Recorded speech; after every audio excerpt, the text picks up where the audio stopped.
Pour moi, l'équitation c'était mieux avant, pour au moins une raison. Déjà, sur le niveau technique, ils nous dépassaient tous largement. Parce qu'ils étaient capables de réaliser des figures comme le galop en arrière, le galop sur place ou le galop sur 3 jambes, en plus de toutes les figures de dressage qu'on connaît actuellement. Alors c'est sûr, hein, au niveau obstacle, c'est pas du tout la même chose. Mais pour le dressage, ils étaient vraiment bien meilleurs que nous. Et on aurait vraiment besoin de connaître toutes leurs techniques et de s'en inspirer pour améliorer les qualités de dressage des chevaux aujourd'hui. Donc ça, c'est la principale raison qui fait que l'équitation, c'est mieux aujourd'hui.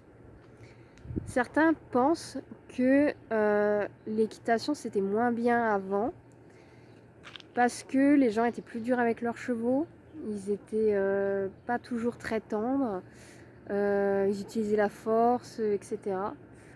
Mais pour moi, c'est pas le cas. Pour moi, le cheval était un outil. Il s'en servait au quotidien. C'était un outil de travail. C'était quelque chose qui leur permettait de se déplacer ou de gagner de l'argent selon les métiers. Donc ils en avaient besoin. Ils avaient besoin de prendre soin de leurs chevaux. Ils n'avaient pas intérêt à ce que leur cheval soit blessé parce qu'ils ont mis une mauvaise selle, parce que la selle les a blessés, ou de le confier à quelqu'un qui ne s'en occupera pas bien, ou de ne pas assez les nourrir, qu'ensuite le cheval ne sera pas au top de sa forme. Donc pour moi, il n'y a que dans les clichés en fait qu'on a sur les États-Unis, où on voit des rodéos, où on voit des manières de débourrer les chevaux qui sont pas toujours très éthiques, qui laissent penser que c'était moins bien avant. Et pourtant, en Europe, je ne pense pas que ce soit le cas, en tout cas pas plus qu'aujourd'hui. Donc ça, au niveau du traitement des chevaux, c'est sûr qu'ils avaient beaucoup moins d'informations que ce qu'on a aujourd'hui en connaissance du cheval, au niveau du comportement, de sa locomotion, de son bien-être. Mais ils avaient toute l'expérience empirique qui se transmettait de père en fils, d'une entreprise à l'autre. Ils transmettaient leur savoir, ils transmettaient leur connaissance du cheval.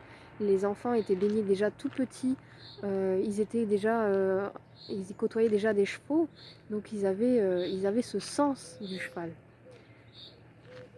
Donc pour moi, penser que c'était moins bien avant parce que les chevaux étaient moins bien traités, moins bien nourris ou ce que vous voulez, c'est pas vrai. Et on ne peut pas leur enlever le fait qu'ils savaient faire plus de choses que nos cavaliers de dressage actuels.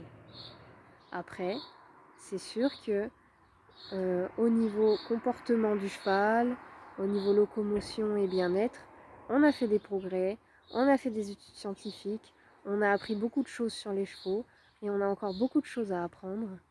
Mais sur le point de vue technique, on ne peut pas enlever que ce sera les écuyers du 19e siècle qui sont pour moi les meilleurs. Voilà, j'espère que ça vous aura instruit. Si vous aimez cette vidéo, mettez un petit pouce bleu.